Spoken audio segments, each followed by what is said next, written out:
วันนี้เวลาวันศุกร์ 18 นาฬิกาถึง 20 นาฬิกาเป็นเวลาของครูบาอาจารย์พระมหานพดลสุวรรณเมธีเนื่องศรัทธาญาติโยมแต่วันนี้ท่านอาจารย์ติดสมณกิจติดกิจสงฆ์ที่อำเภอวังเหนือที่ท่านอาจารย์เจ้าเป็นเจ้าคณะปกครองเป็นเจ้าคณะอำเภออยู่มีพระสงฆ์องค์สังฆเจ้าถึงแก่การมรณภาพเนาะท่านอาจารย์ก็ไปดูบัญชาการไปทำเกี่ยวกิจกรรมเกี่ยวกับการรดน้ำศพแล้วก็ไปดูในเรื่องของการจัดงานศพเนาะไปประชุมกับคณะสงฆ์อำเภอวังเหนือก็เดินทางมาเมื่อสักครู่ใหญ่ๆก็ยังมาถึงวัดบรรพตสถิตเตือนเนาะท่านอาจารย์ว่าใกล้จะถึงในเมืองลำปางละแต่ก็คงเข้ารายการในชั่วโมงแรกกว่าตัน18 ถึง 19 นาฬิกาแจ้งมาที่อาตมารับผิดชอบดูแลรายการแทนท่านอาจารย์ไปสัก1 ชั่วโมงก่อนเนาะในชั่วโมงแรกชั่วโมงต้น 18 ถึง 19 นาฬิกา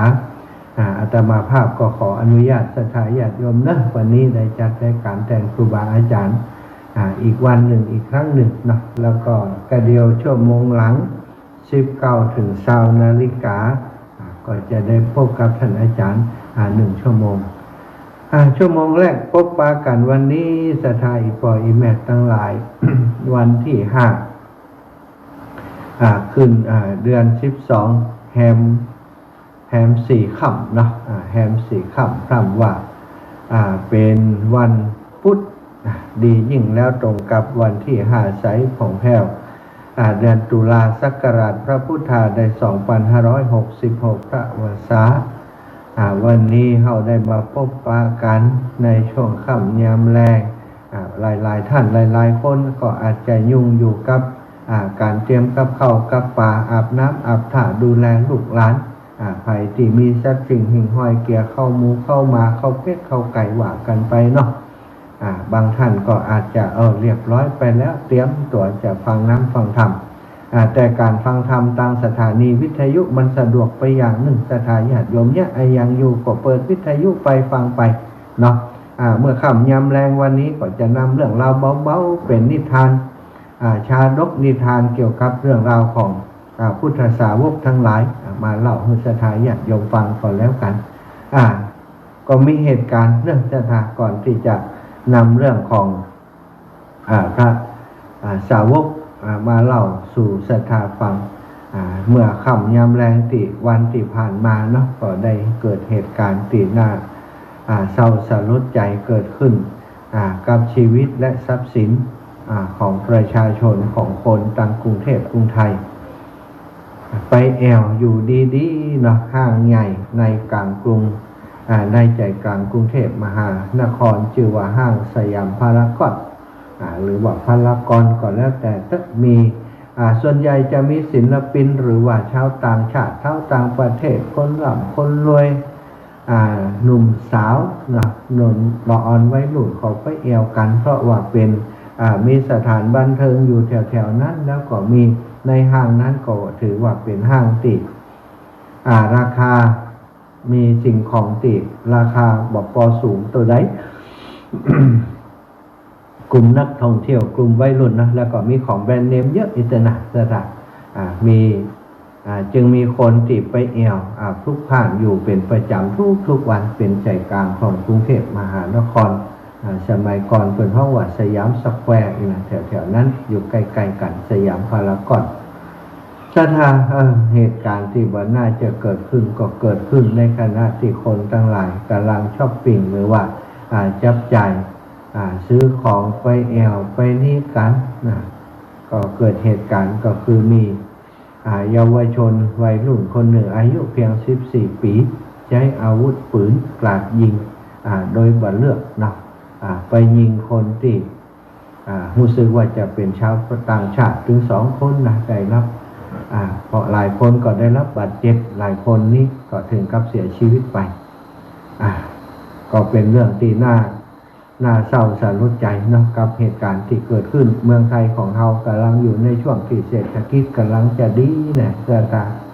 นักท่องเที่ยวกำลังมาแอวเข้ามา โดยเฉพาะนักท่องเที่ยวเมืองจีนโอ้มาก็ถูกฆาตกรรมนะโดยเหตุการณ์นี้นะโดยถูกฆ่าจากละอ่อนที่อายุ14 ขวบ 14 ปีเป็นวัยรุ่นเป็นเยาวชนอยู่เป็นที่น่าเอ็นดูซะค่ะคนที่ผู้เสียชีวิตเป็นผู้หญิงคนนี้เนี่ยก็มีลูกแฝด2 คนกำลังตามหาแม่มาพบข่าวก็เป็นเรื่องที่น่าเศร้าสลดใจได้เสียชีวิตจากไปโดยบุคคลที่เรียกว่าเป็นจิตเวชจิตเภทเนาะเป็นโรคจิตเป็นโรคจิตเป็นโรคประสาทสาเหตุของการเกิดโรคของน้องเยาวชนคนนี้สืบสวนไปแล้วก็เริ่มต้นจากการเป็นละอ่อนติดเกมติดอย่างสถานคลุกอยู่กับเกมกับอย่างต่างๆแล้วก็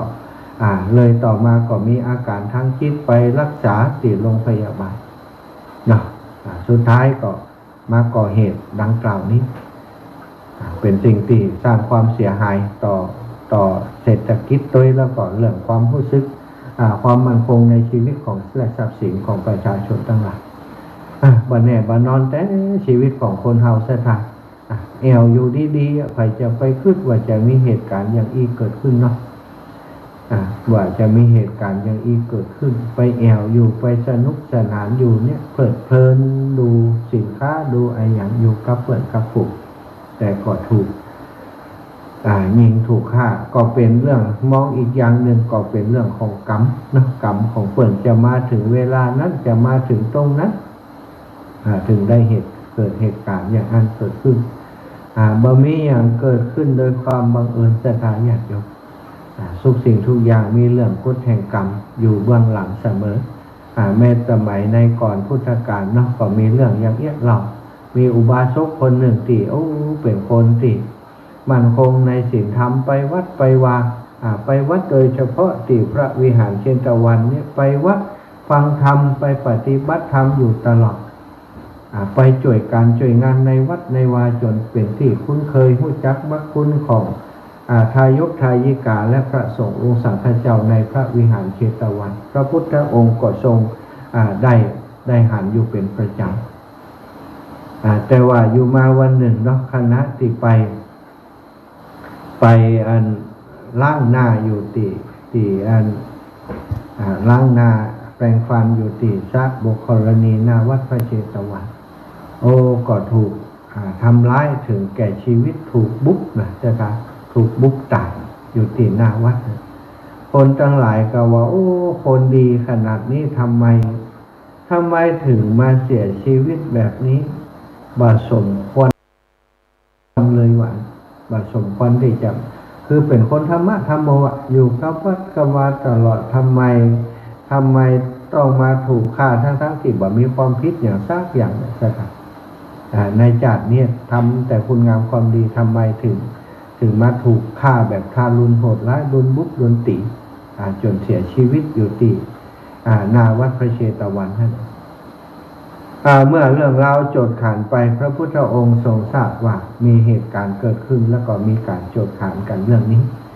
พระพุทธองค์ก็ได้ตัดให้กับคนทั้งหลายได้รับทราบว่าถ้าถึงแล้วในอัตภาพนี้บ่เหมาะสมที่เขาจะถูกทำร้ายเสียชีวิตขนาดนี้แต่ว่าในอดีตชาติที่ผ่านมาเนี่ยจากก่อนเนี่ยเขาเองนั้นได้ทำกรรมอย่างหนึ่งไว้ก็คือได้ทุบตีหญิงโสเภณีคนหนึ่งจนเขาเสียชีวิตสถานฆ่าเขาลุมทำร้ายลุมฆ่าเขาจากเหตุอะไรอย่างก็ในเรื่องของอดีตชาติเนาะที่ได้ทำไว้สร้างกรรมบดีไว้เมื่ออดีตชาติแล้วก็ได้รับกรรมแบบเนี้ยนะทุกภพทุกชาติที่เกิดมาก็ถูกทำร้ายแบบนี้เพื่อเป็นการเปิดห้องว่าเป็นกรรมที่ตัวเองสร้างเอามาก่อนแม้กระทั่งอย่างพระมหาโมคคัลลานะอัครสาวกเบื้องขวาของพระสัมมาสัมพุทธเจ้าเสียค่ะมีฤทธิ์มีเดชเป็นไปแผ่วนรกไปแผ่วสวรรค์ มีตาติ๊บมีหูติ๊บนะมีตาติ๊บมีหูติ๊บคือเป็นร้องแต่เพียงพระพุทธเจ้าเท่านั้นถ้านับสาวกองค์อื่นๆแล้วก็พระมหาโมคคัลลานะถือว่าเป็นผู้ที่มีฤทธิ์เดชเยอะมากๆญาติโยมดำดินบินอากาศเหาะเหินเดินอากาศได้ไปนรกไปสวรรค์ได้อย่างที่หมู่เฮาได้ฟังธรรมมาหลายโปรดโลกะอย่างกาต่างๆนั้นก็เป็นเรื่องที่พระมหา โมคคัลลานะอัครสาวกเบื้องขวาของพระพุทธเจ้าผู้ถึงมีเอตทัคคะกังมีฤทธิ์มีเดชกว่าสาวกทั้งหลายทั้งหมดทั้งมวลเป็นสาวกฝ่ายขวาฝ่ายซ้ายของพระพุทธเจ้ามีพระสารีบุตรเป็นพระสาวกฝ่ายขวาพระมหาโมคคัลลานะเป็นพระสาวกฝ่ายซ้ายเบื้องซ้ายนะ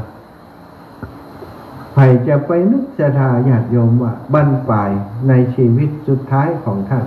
ก่อนจะนิพพานนะถูกทำร้ายถูกบุกถูกทุบถูกตีจนแหลวเล็ดเนี่ยจนแหลวเลยจนกระดูกแตกยังแหลวคำเตี้ยอยู่ที่กุฏิของท่านอันนี้ถ้าถึงว่าความจริงแล้วท่านหลอดมา7-8 ครั้งแล้วนะมีคนมาล้อมจะบุกเปิดที่กุฏิที่เป็นอยู่ฮะนะมีพวกนั้นนอกศาสนาพวกเดรัจฉีทั้งหลายเนี่ยหันว่าลาภสักการะของตัวเก่าเนี่ยบ่มีลาภสักการะอย่างสมัยก่อนที่ผ่านมาเนื่องจากมีพระพุทธเจ้าและสาวกทั้งหลายโดยเฉพาะพระโมคคัลลานะเนี่ยเป็นตัวคัดจกคัดลาภอีกก็เลยจ้างหมู่นักเลงปู่โจรทั้งหลายไปบุกตีพระเถระโจรทั้งหลายก็เลยได้รับการจ้างมาก็ไปล้อมจับพระเถระไปล้อมจับบุกเปิ่นเนี่ย7-8 ครั้งสุดท้ายอย่างเดียวซึ่งทุกครั้งท่านก็หนีลึกลอดออกไปได้ตลอดแล้วก็มาลำเปิงนึกเกิดเจอหาว่าโอ้ทำไมพวกนี้ถึงมาทำร้ายเฮาเฮานี่จะมาตายห้องนี้ละกะเฮาจะหมดอายุเท่าอีละกะก็พิจารณาไปก็สมอย่างที่ว่าอันกรรมมาโดยตันก็ฮู้ว่าอดีตชาติกรรมเก่าที่เพิ่นเคยทำไว้เมื่อเป็นมนุษย์ในชาติหนึ่งน่ะได้ทำร้ายบิดามารดาถึงแก่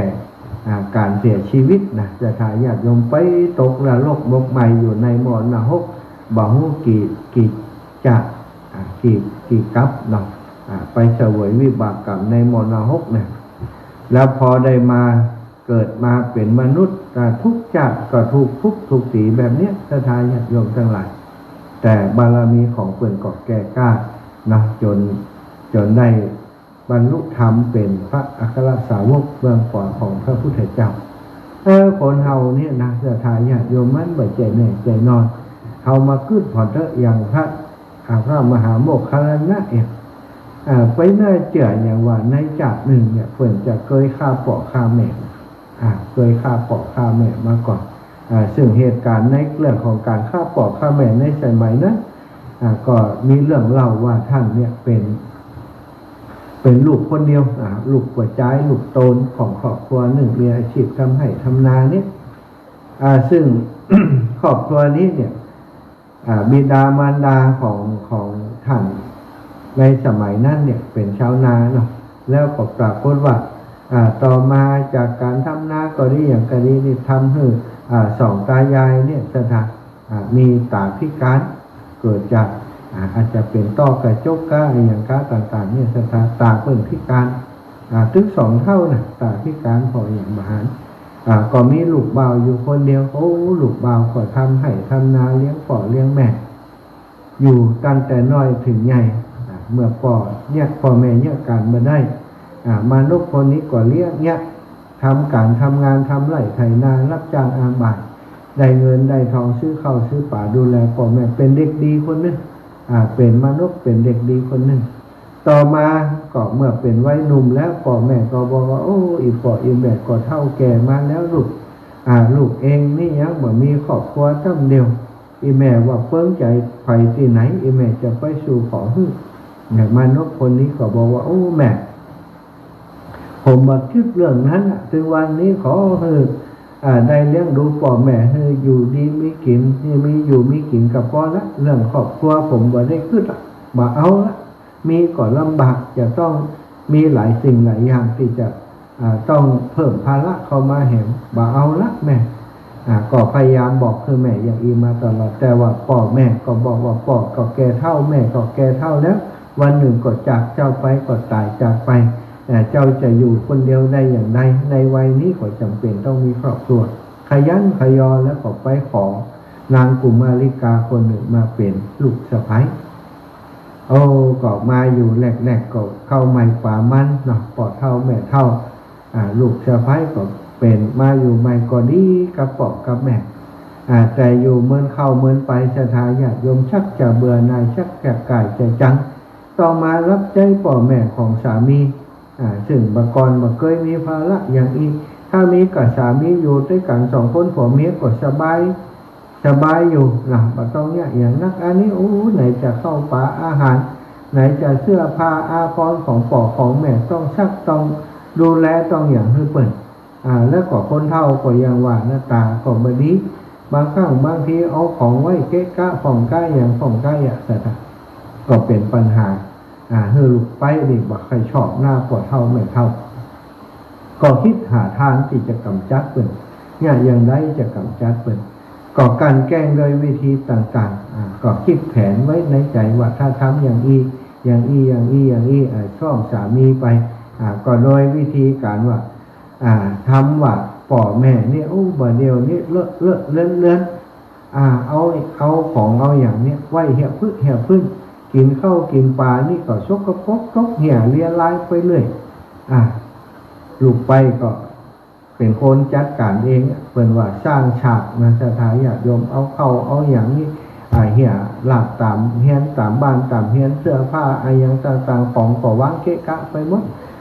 สามีกลับมาบ้านก็ฟ้องว่าพ่อแม่ของท่านเนี่ยบัดเดียวเป็นอย่างไรไปมาบอกเนาะหลงลืมเลอะกินข้าวแล้วก็ว่าบ่กินแล้วก็เข้าของนี่เข้านี่ฮกเลอะเทอะไปหมดนี่ของอย่างต่างๆเขาเก็บแล้วเก็บแหมก็เอามาขวางเหี่ยอยู่อย่างเงี้ยเกะกะไปหมดปีนอกนี้ถ้าจะบ่ไหวแล้วจะกลับไปอยู่บ้านอยู่จองเหี่ยละอย่างทีแหลกบอกครั้งสองครั้งสามีก็จะมันเป็นอย่างเนาะเปิดก็คงจะหลงลืมไปแต่เปิดอายุนักแล้วเอาเที่ยวพัดกวาดไปก็บอกค่อยเชื่อว่าเปิดอย่างนั้นแต่ว่าบ่อยครั้งเข้าถึงวันสถาญาติโยม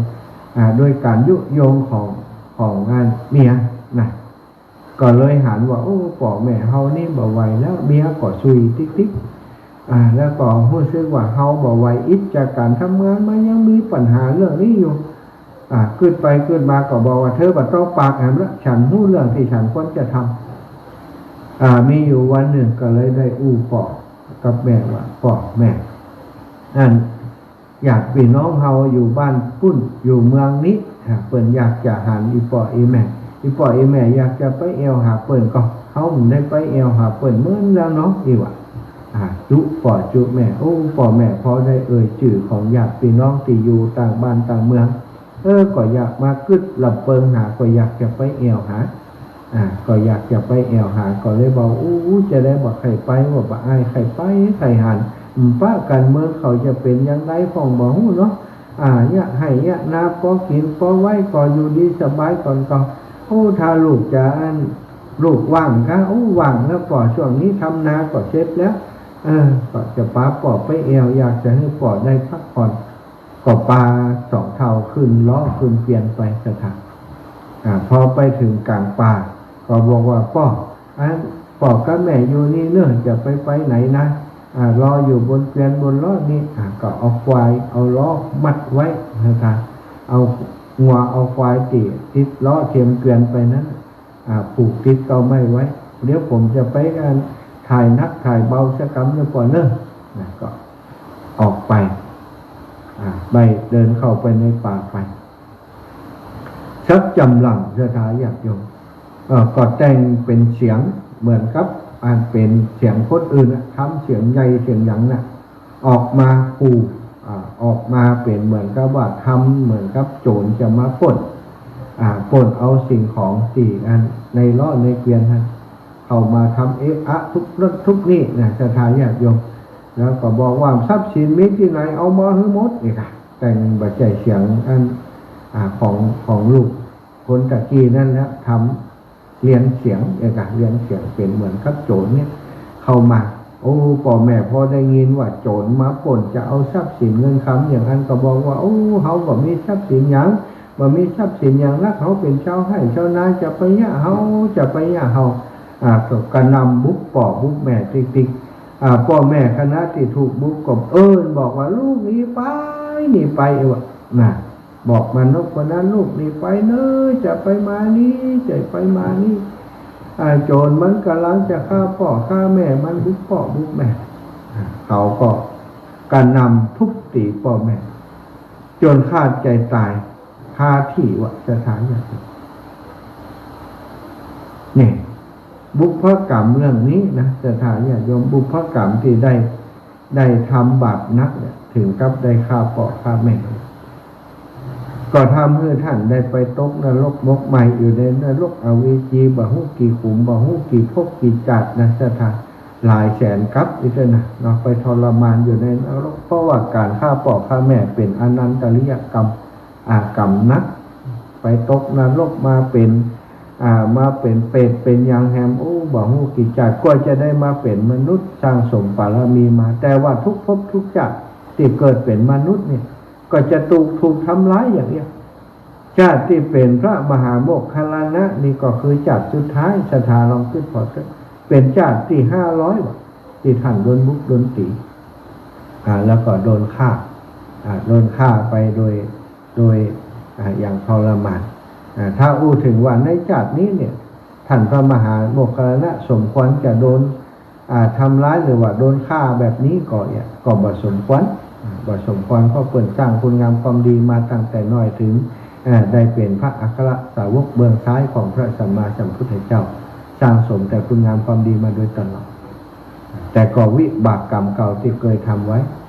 เช่นเดียวกันอย่างที่มานพพลที่โดนบุกตีที่หน้าพระวิหารเชตวันนะสถานในอดีตชาติเนี่ยก็ไปทำร้ายเนาะหญิงนางคณิกาหญิงขายตัวคนหนึ่งไปบุกไปตีเปิ่นบอยากเสียทรัพย์สินของตัวเก่านี่ไปข่มเหงเปิ่นพอไปบุกไปตีเปิ่นจนเปิ่นตายคำมื้อนะครับสุดท้ายก็เลยเกิดพบใดจัดใดก็ถูกฆ่าแบบนี้นี่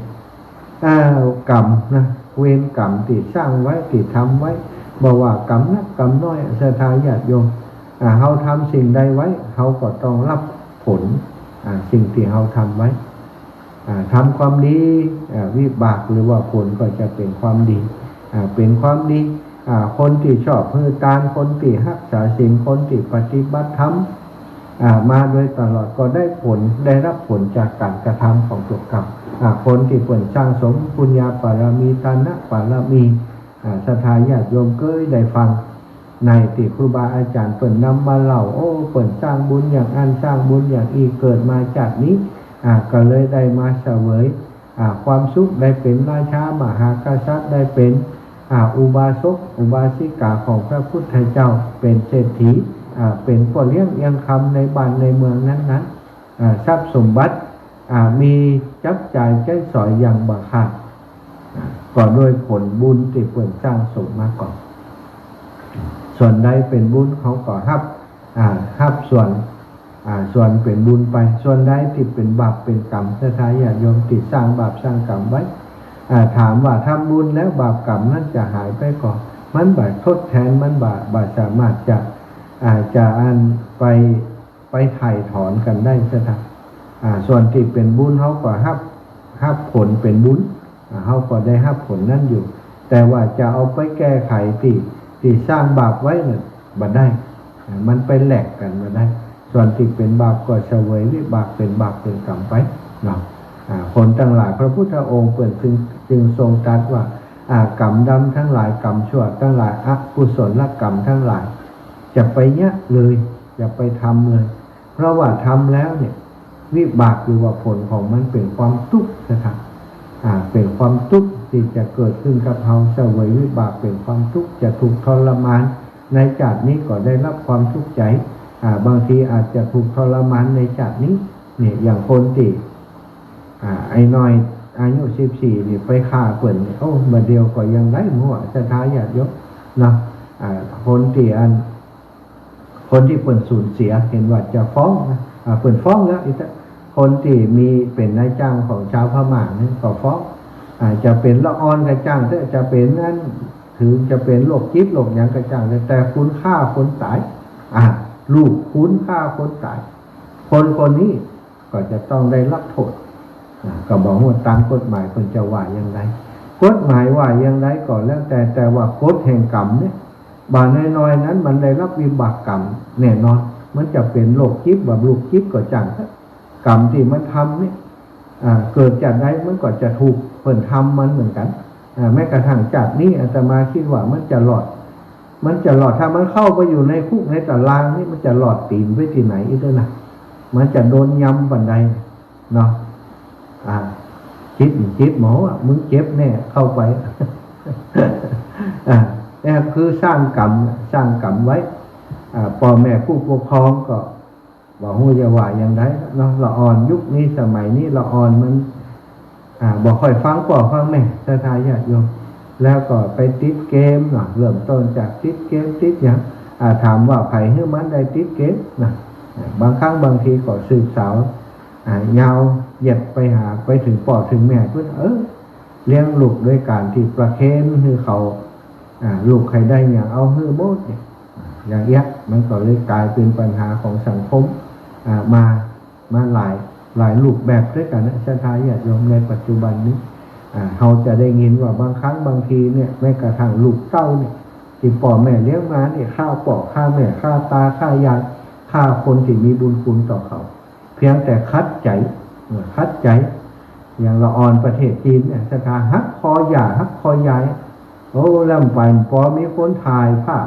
บอกเขาไปช่วยยายจนได้เสียชีวิตไปจากการที่ละอ่อนคนนั้นเป็นละอ่อนติดเกมติดโทรศัพท์นะ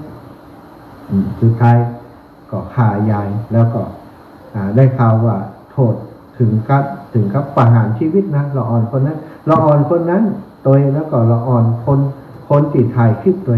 โดนประหารชีวิตถึง2แล้วก็อันนั้นกฎหมายของบ้านเพิ่นกฎหมายของบ้านเฮานี่อย่างไรบอกว่าคล้ายๆญาติโยมแต่อย่างไรก่อนแล้วแต่คนทำกรรมอย่างไว้เขาก็ได้รับกรรมของเขาคนที่ผลส่วนเสียเพิ่นก็เจ็บปวดเขาเป็นคนที่ไปทำร้ายเพิ่นมันก็ต้องได้รับความเจ็บปวดที่บ่ยิ่งย้อนกว่ากันหรือว่าต้องนักกว่านั้นนี่นะทีนี้ก็ย้อนไปถึงคนที่เปิดโดนกระทำนั้นถ้าเขามาอู้ถึงในจัดนี้ว่าบอกหู้จักกันจักเล็กจักน้อยมันไปอย่างอันใดอย่างใดเนี่ยก็มันก็เปิดห้องว่าเป็นเรื่องของวิบากกรรมแต่อดีตจัดได้บอกว่าสถานมันถึงได้ทำให้โคจรมาพบกันได้มาห้ำหันได้มาฆ่าฟันกันแบบนี้เนาะก็เป็นสิ่งที่เศร้าสลดใจแต่เขาก็สามารถมองในหลายรูปแบบเหมือนกันกฎแห่งกรรมกรรมที่เกิดขึ้นเพิ่นบอกว่าทุกสิ่งทุกอย่างที่เกิดขึ้นบนโลกใบนี้บ่มีอย่างบังเอิญสถานมีเหตุและก็มีผลทั้งนั้นนะเหตุเป็นอย่างใดเขาก็อย่างหมู่เฮานี่เฮาหันแต่ในชาตินี้แต่ในอดีตชาติเฮาบอกอดีตชาติต้องเป็นคนที่มีเปิดห้องว่าอติตังสยานหรือว่าอนาคตังสยานคนแต่มีญาณมีตาทิพย์เพิ่นจะมองหันต้องอาศัยญาณอาศัยบารมีของครูบาอาจารย์ที่เพิ่นสามารถมีตาทิพย์มีหูทิพย์อย่างพระพุทธเจ้าก็ดีพระสาวกทั้งหลายก็ดีถึงจะตอบคำถามหรือว่าถึงจะอธิบายให้คนทั้งหลายเข้าใจได้แต่สิ่งสำคัญถ้าทางญาติโยมคนเราทำอย่างไปแล้วก็ต้องได้รับผลสิ่งนั้นเสมอเรียกว่ากรรมและกฎแห่งกรรมถ้าเขาเชื่อเรื่องกรรมก็ต้องสร้างสมคุณงามความดีไว้ทำดีทำชั่วอันนี้บ่ต้องท่านอาจารย์พุทธทาสว่าทำดีไม่ดีตอนที่ทำตอนที่ขึ้นแล้วก็ทำคณะทำก็มีความสุขหลังจากทำก็มีความสุขทำชั่วก็เช่นเดียวกันทำชั่วตั้งแต่คิดแล้วพอทำก็ยิ่งชั่ว แล้วก็ผลออกมาก็คือชั่วคือความทุกข์ความทุกข์อกทุกข์ใจนักอกนักใจความบ่สบายอกบ่สบายใจตกนรกมกใหม่ตั้งแต่เป็นมนุษย์อยู่เมืองคนได้รับโทษได้รับทันตายไปแล้วมันก็จะไปพ้นเงื้อมือของทันตกรรมในนรกอย่าได้อย่างใดก็ตามเนาะอันนี้ก็ต้องพึงสังวรพึงเป็นอุทาหรณ์ไว้สำหรับคนที่มีลูกมีเต้ามีลูกมีหลานหมั่นสอดส่องดูแล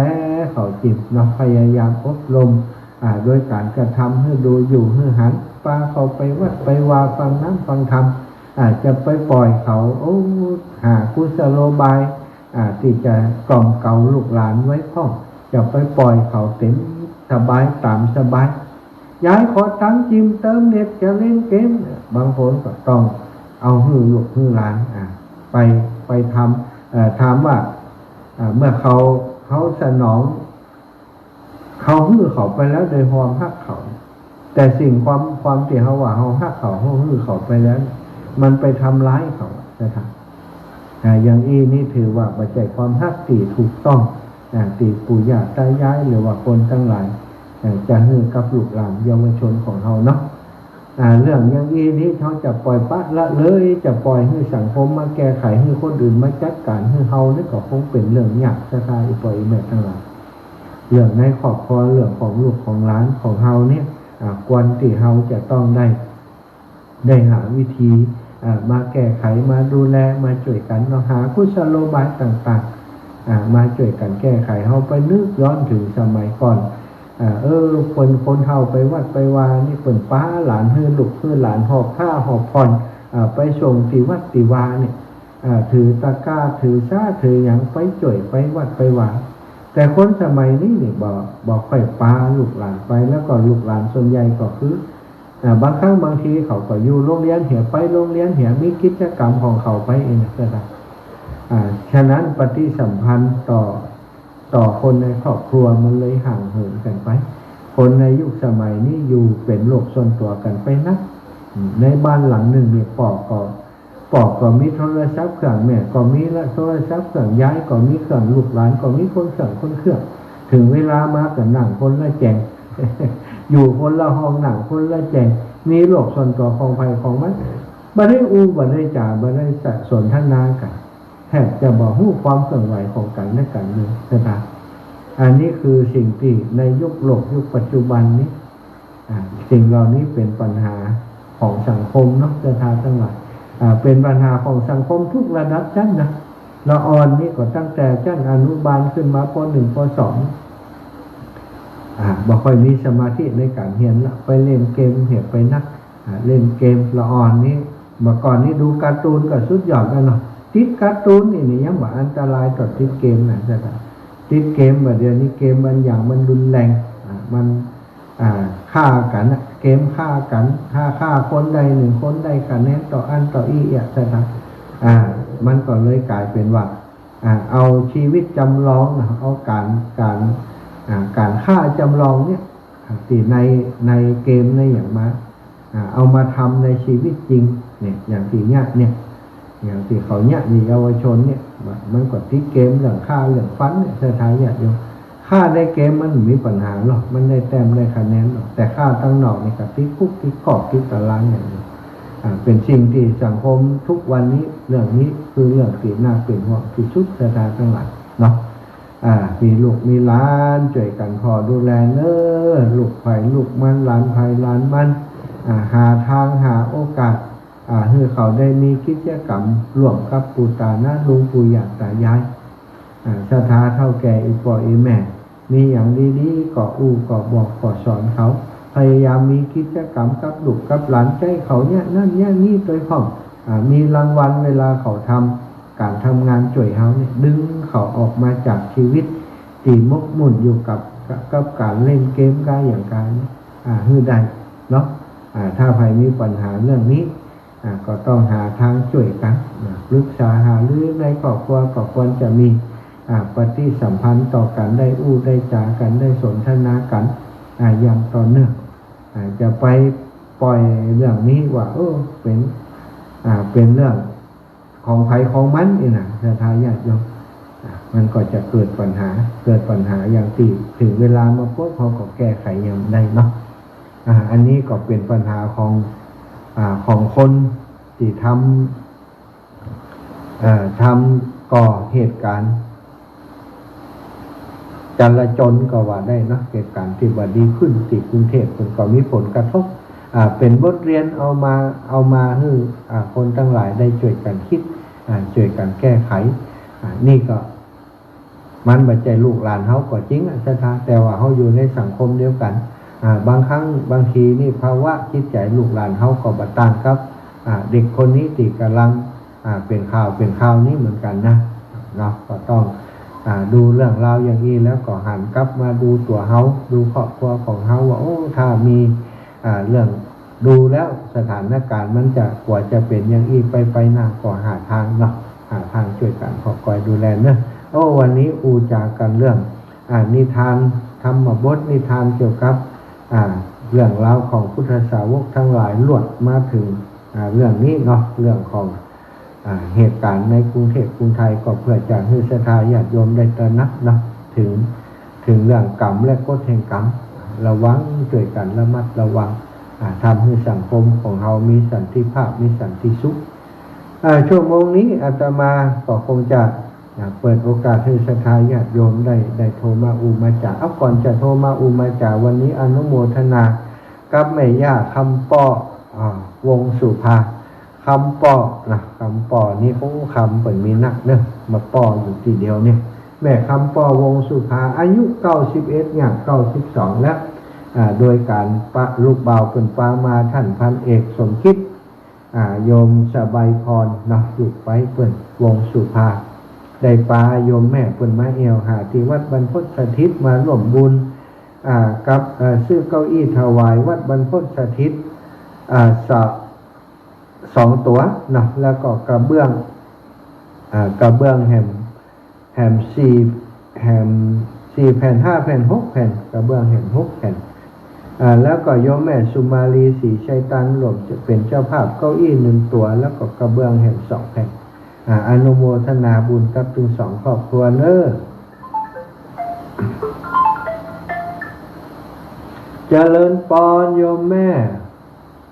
ไปแต่เจ้าลูกจ้าคือแม่โทรไปหา แม่จะถามว่าลูกจะมาบินบนปากซอยจ้ะไปกันแม่วันพระเนาะวันพระพอดีแม่ก็ว่า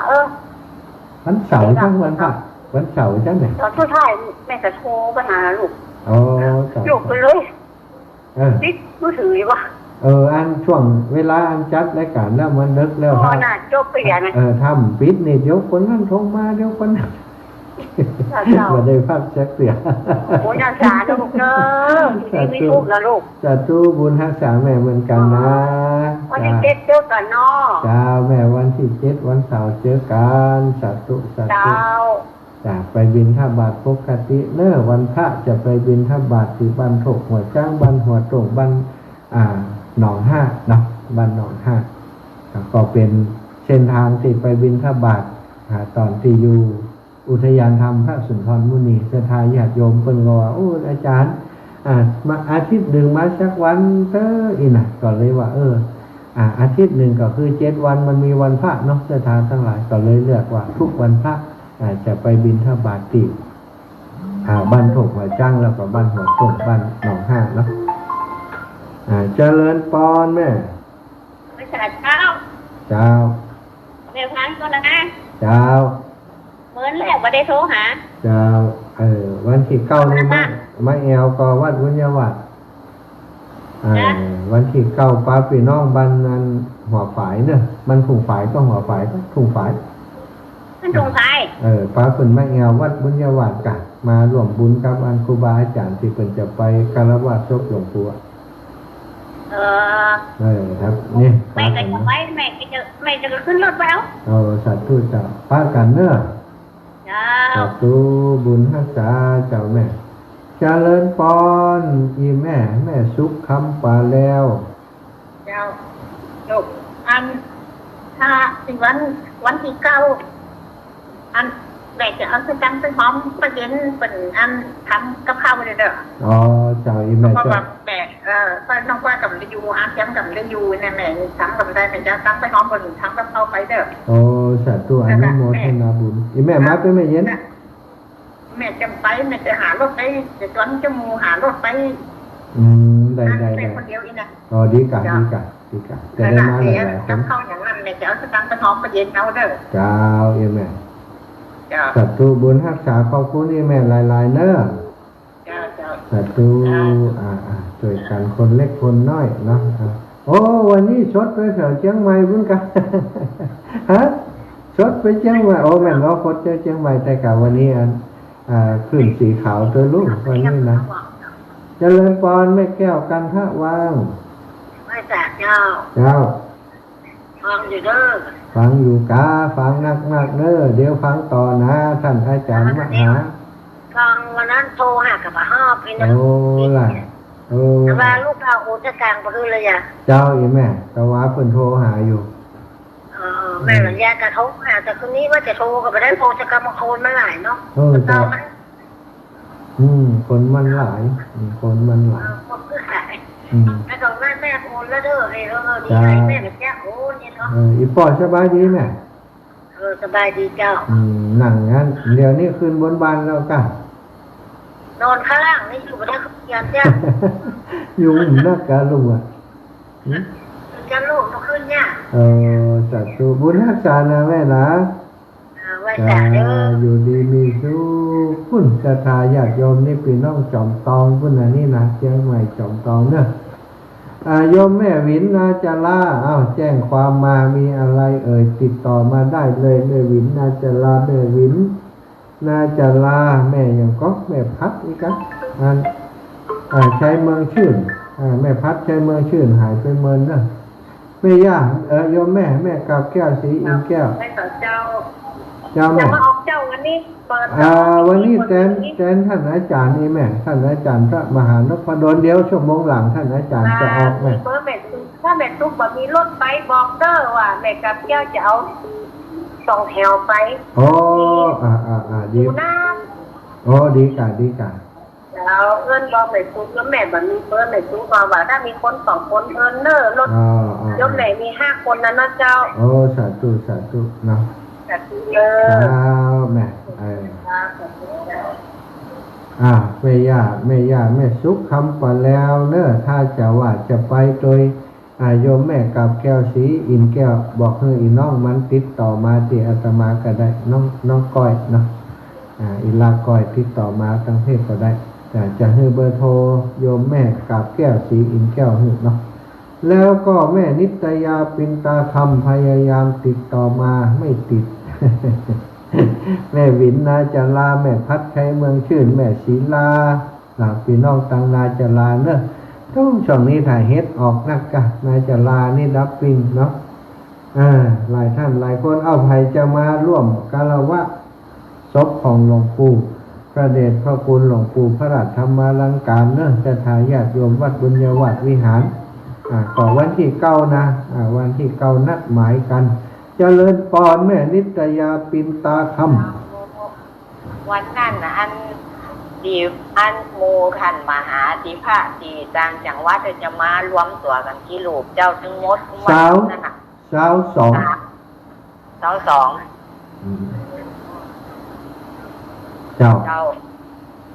านี่แหละเจ้า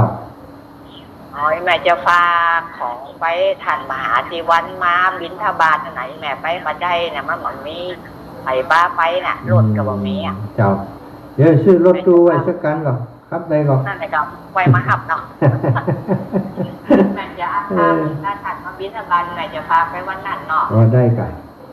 รอท่านก็เอาถวายแทนแม่ด้วยนะเจ้าเขียนชื่อให้เป็นจะป้าแม่บัวไข่ไปมันก็ขี่รถกันจะได้เนาะว่าไปจะได้จะไหนที่ไหนถ้ามีรถทับก็ไปมาเนาะเจ้าว่าถ้ามีรถไปว่ากันเจ้าแต่ตู้จะแม่นะเจ้าบุญรักษาวันที่7ฟ้ากันเนอะแม่วินนะอย่าล้าจะได้นี่รับปิงนี่บอกคือโทรมาแห่งใหม่นะเสียงแม่วินม่วนดิแม่วินนาจาราเนอะขอบคุณครับวัน ศรัทธาสาธุชนทั้งหลายแต่เจ้านี้มีโยมแม่สมคิดหลักบุรุษเนาะร้านต่องลาดนาฝากปัจจัยฝากสตางค์มาหอมบุญกับอาตมาภาพที่จะไปเอาผ้าป่าไปร่วมบุญตีตีของผู้สูงอายุจะเลินปอนอีแม่ไปแต่อาจารย์โทร2-3เที่ยมันเหมือนน้องมันอย่างไรมันโจรกันกันโจรกันแล้วแกโจรกันแกโจรกันจังไรหมอเนี่ยไปหวานจะพวงกับหมอมันพวงพระอาจารย์ไม่ได้เก็บโอ้จัดมันพระอาจารย์แต่มันดิบประจานนะประจานเพิ่นประจานฟังทั้งวันเลยพระอาจารย์ที่อยู่แบบโอ้แห่ตลอดเนอะพระอาจารย์สาธุขอบคุณเนอะแม่พัดรู้สบายดีก่อนน่ะฟัดไปส่งวันนี้สบายดีเจ้าไปส่งอยู่นะวัดทุกขโมสังคมเป็นประจำส่งของเปิ้นเปิดส่งเป็นไงหมอหลานเซลกันนู่นนี่ประจำส่งสาธุขอบคุณนี่แม่นะวันที่เก้าไม่เอวเนอะสาธุเจ้าแล้วนะวันที่เก้าไม่เอวเนอะเจ้าอีกแม่บ่เย็นอีแม่ฮับตันอีแม่ว่าแห่งใหม่แม่นางคำอ้ายบ้านเด่นจันทลีแม่เลื่อนแสนต่ออีแม่มาแล้วเจริญปอนอีแม่ไปถึงปุ้นนอกเจ้าแม่เจ้ากระเดียวได้เจอท่านอาจารย์ใหญ่เนอะอาจารย์มหานพดลต่อจากนี้เจ้าเดินนะมาเขาพอโดนออกกะเจ้าอีแม่วันนี้ก็ความจริงเวลานี้ก็ของเปิ้นนะแต่เปิ้นลูกวังเหนือมั่มตันอีแม่เลือดแตนเปิ้นนี่ลูกยังออกถึง2 ชั่วโมงก็อันอาจารย์ก็ไม่ได้ออกกะบ่ใครฟังกันน่ะไปฟังถึง2เนาะนากาก่อนฟังถึง2กับลูก1 ชั่วโมงอาจารย์1 ชั่วโมงกันแม่มามีต้องการที่เพิ่นมีกระดิ่งกันนั่นเด้อมีไก่แม่ของไผก็ของไผของวัดนี้ก็ว่าวัดไหนก็มีวันที่25วันเสาร์25พฤศจิกายนวันที่25ก็ใจชื่อรถรับตู้แล้วมาทำเนี่ยได้ได้ได้จะฮับมาแน่นอนได้ล่ะมานอนให้หน่อยแม่ดิเพี่เป็นไงก่อนหน้าเนี่ยว่าเป็นจะชื่อรถตู้กันหลากเขานะรถตู้หลากเขานะเนาะว่าไว้ก่อนเนาะสาธุบุญรักษาเนื้อแม่เด้อเจ้า25วันเสาร์ที่25พฤศจิกายนแล้วมันจะมาน้องได้อยู่บนนั้นมีโอกาสไปอยู่มีโอกาสไปอยู่มีโอกาสนะอยู่ได้จะมีงานทั้งพุ่นอยู่หลายงานอยู่บ้านถุงเศรษฐีวันได้หุเดี๋ยวก็จะถึงดีใจแล้วนะเจ้าแม่สาธุเจ้าดีใจอยู่ได้ร่วมเจ้าเจ้าแม่ไปเวียงป่อแห่งสายอีป่อมาแล้วป่อบุญธรรมปงหนอง